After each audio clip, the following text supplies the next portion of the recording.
무역실무의 64번 문제가 되겠습니다.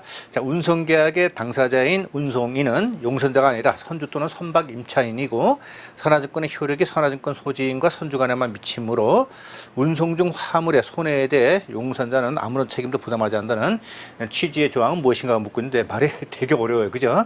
뭔 소린가 해서 한참 이해를 해야 되는데 일단 정답은 3번 자, 디마이즈 약관, 디마이즈 클로즈가 되겠는데 이게 무슨 말이냐면은 자, 선주는 이제 shipowner죠. 그래서 이제 배를 이제 갖고 있는데, 자, 그럼 배를 갖고 있죠. 갖고 있는데 이것을 누가 빌렸다면 용선자가 배를 빌렸어요. 용선자가. 자, 배를 빌려서 자신의 화물을 운송하는 목적으로 쓸 수도 있고, 그 다음에 타인의 화물을 쓰는 목적으로 쓸 수 있단 말이에요. 근데 자, 용선자로부터 다시 배를 빌려가지고 운송을 하는 경우에 자 그러면은 여기는 이제 선박 임차인 있겠죠. 선박 임차인 다시 말해서 이제 운송이 되겠죠. 운송인. 자 그래서 용선자하고 선박 임차인은 배를 빌린다는 면에서는 같아요. 근데 여기서 말하는 이 디마이스 클로즈에서 말하는 이제 용선자라는 것은 선주로부터 배를 빌려가지고 자신의 화물을 자신 스스로 화주가 되고 그다음에 스스로 운송이 돼가지고 운송하는 경우도 있고 그다음에 이것을 다시 또 타인에게 또 제3자에게 빌려서 어떤 영업행위를 하는 경우도 있단 말이에요. 그죠? 그래서 그걸 말하는 것이고 선박 임차인은 순순히 항해를 목적으로 해서 그러니까 타인의 화물을 운송할 목적으로 배를 빌려서 운송하는 사람이 되겠고요. 정확히는 운송인에 이제 해당이 되겠어요. 자, 그런데 여기서 디마이즈 클로즈라는 것은 용선자가 비록 선주로부터 배를 빌려가지고 이렇게 제3자에게 배를 빌려서 운송했다 하더라도 만약에 운송 중에 화물에 손상이 있었다. 그러면 이것은 바로 용선자 자신이 아니고 선주의 책임이다라는 것을 선화증권상에 명시하는 것. 선주 책임. 이것이 바로 디마이즈 클로즈가 되겠어요. 자, 그러면은 선주 입장에서 황당하겠죠. 자기는 그냥 배만 빌려줬는데 배를 빌려간 용선자가 선박 임차인에게 배를 빌려가지고 운송 중의 화물에 대해서 손상이 생겼다. 그래가지고 자기한테 그 화물 손상에 대해서 책임을 지라고 하면은 선주 입장에서 굉장히 황당하겠죠. 그죠?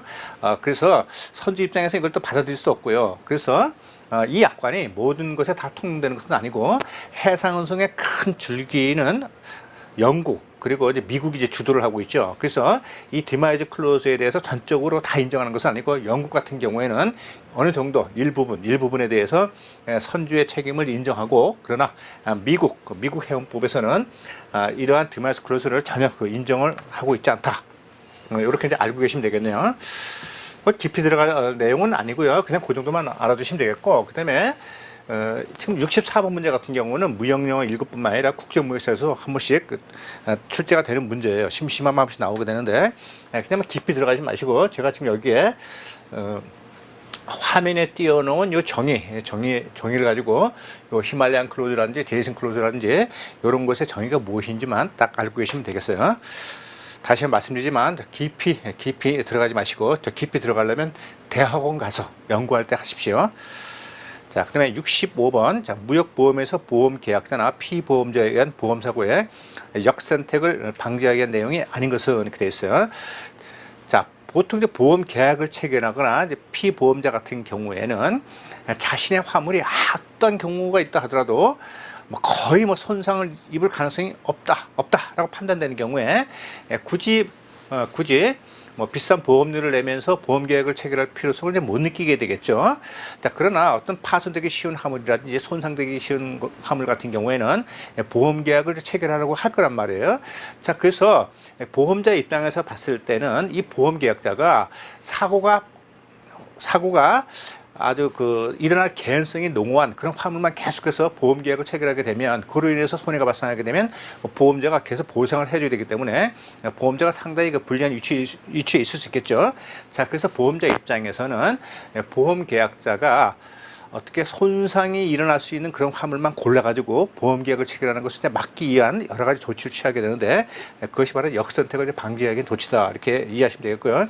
보험기간에 제한이 있겠죠. 그래서 무한해서 계속해서 그 보험의 효력을 인정하는 것이 아니고, 보험 계약 기간에만 그 보상 책임을 딱 명시해갖고 더 이상의 피해가 확산되는 것을 막는 것, 이것도 역시 보험계 역선택을 방지하게 내용이 되어 있고요. 그다음에 보험 책임 시기에 제한돼 있어요, 그죠? 그래서 뭐 선적항에서 물품이 선적돼가지고 도착할 때까지, 그때까지만 바로 보험의 효력을 인정한다든지 이런 것이 되겠고요. 그다음에 이제 포괄보험의 실시 이렇게 되어 있는데, 이런 게 되겠어요. 금방 말씀드렸던 A, B, C, D에 이런 화물이 있게 되는데, 자, B가 유독 그 손해가 날 가능성이 농후하단 말이에요. 농후해. 그래서 요거만 쏙 골라가지고 보험 계약하는 것을 보험 계약 시간을 막기 위해서 보험자가 바로 B에 대해서 보험 계약을 체결하기 위해서는 A, B, C, D를 전체 패키지로 해가지고 한꺼번에 전부 다 보험 계약을 체결해야 된다, 이렇게 명시해 놓는 거. 그렇게 되면 비록 A에서 손해가 발생했다 하더라도 A, C, D, 즉 손해가 발생하지 않은 화물에 대해서 보험금을 가지고 보험료를 가지고 이제 충당할 수 있기 때문에 보험자로서는 이런 선택을 할 수 있게 되는 것이죠. 자, 그다음에 보험계약자의 통지 의무가 있게 되는데, 요거는 역선택하고는 상관이 없고, 보험계약자가 보험자하고 보험계약을 체결한 다음에 나중에 보험계약의 내용이 이제 변경되었다, 그러면 그것을 보험자에게 통지하는 것, 그 의무가 바로 보험계약자의 통지 의무가 되겠어요. 그래서 예를 들면은 처음에는 뭐 100톤을 실었다고 했는데 그것이 110톤이 실렸다든지 또는 90톤이 실렸다든지, 그래서 어떤 선적 수량의 변경이 있다든지, 그 다음에 항로가 바뀐다든지, 그 다음에 A라는 선박에 적재하기로 하고 보험계약을 체결하는데 그것이 B 선박으로 바뀐 경우, 역시 이것도 보험 요율에 영향을 미치기 때문에 이런 경우에 그 보험계약 내용에 변경이 있을 경우에 보험계약자가 보험자에게 그러한 사실을 알려야 할 의무가 있는 것, 그것이 바로 보험계약자의 통지 의무니까 역선택을 방지하기 위한 것하고는 거리가 멀다고 볼 수 있겠습니다.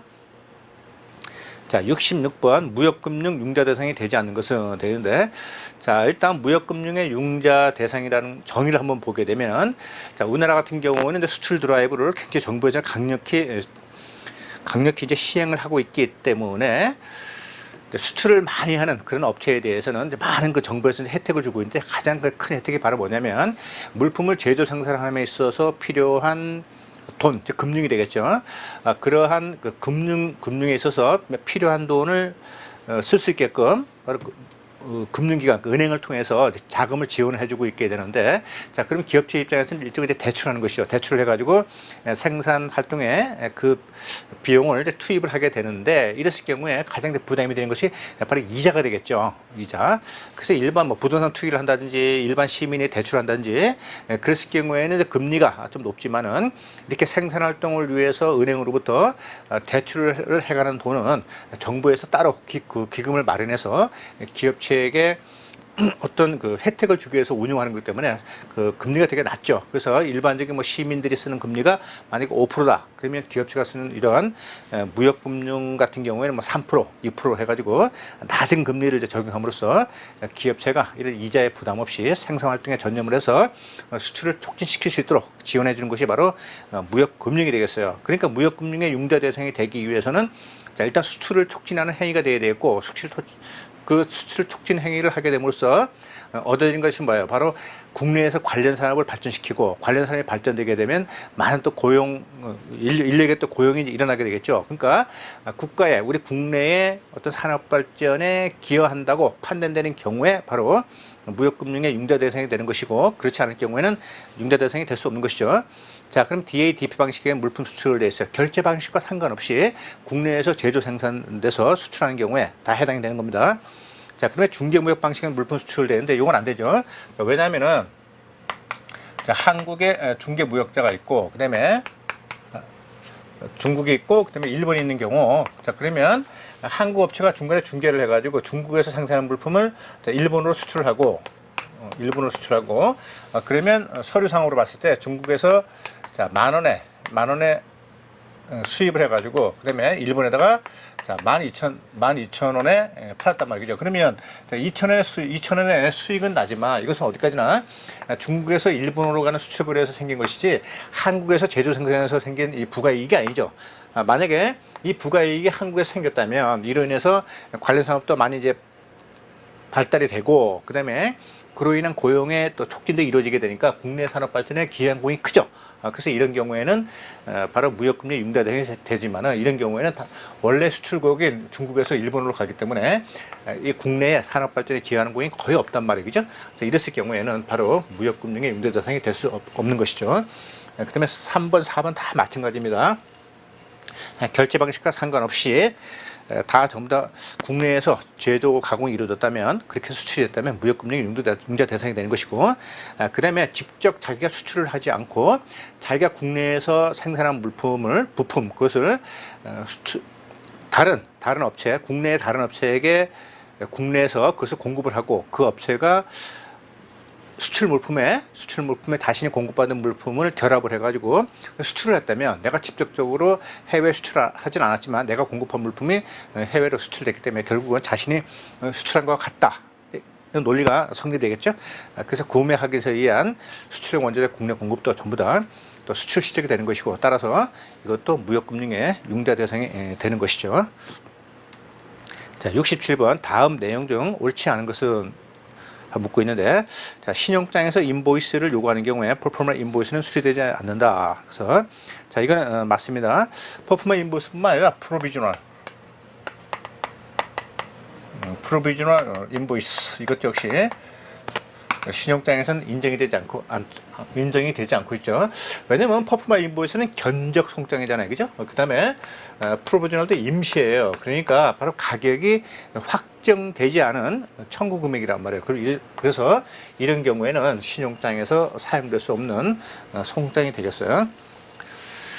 자, 다음에 신용장에서 커머셜 인보이스 상업송장이라고만 표기된 경우 송장상에 서명이나 발행일자 표시가 없어도 된다. 그렇습니다. 자, 원칙적으로 상업송장에서는 서명을 요구하지 않는다. 그러나 신용장에서 서명을 하라고 요구한 경우 그랬을 경우에는 또 서명을 해야 되겠습니다. 따라서 이 문제도 역시 마찬가지로 원칙적으로 상업송장은 서명을 필요로 하지 않기 때문에 신용장에서 서명을 요구한다 하더라도 송장에 서명할 필요는 없다. 이름 틀린 거예요. 그래서 66개 규정에 의하면은 송장상의 서명은 하지 않아도 되지만 신용장에서 요구하면 따라야 됩니다. 자, 그 다음에 신용장에서 MT들을 요구하는 경우 복합은 송소리죠. MT들을 요구하는 경우 BL 명칭도 사용 가능하다 이렇게 되는데 자, 우리 앞에서 다 배웠어요. 우리 본문 강의에서 자, however named 그래서 비록 신용장에서 MTD 이렇게 복합은 송소리를 요구했다 하더라도 만약에 뭐 오션 BL이라든지 이런 걸 제시해도 하자가 아니다. 그래서 이런 타이틀, however named 이름이 어쨌든 간에 그 서류에 기재되어 있는 그 내용이 법적 효력을 갖고 있는가에 따라서 수리되느냐, 수리 안 되느냐 이것이지 타이틀하고는 관계가 없다. 다음 네 번째, 항공운송장의 운임은 중량과 웨이트와 볼륨 중에서 덧산 요금이 적용된다. 중량과 용적 중에서 덧산 요금이 적용되는 건 틀렸어요. 자, 우리 이제 해상 운임의 결정 방식도 보게 되면 중량과 그다음에 용적 중에서 요금이 높게 나오는 쪽. 그러니까 덧산 요금이 아니고 더 비싼 요금이 적용된다가 정답 되겠습니다.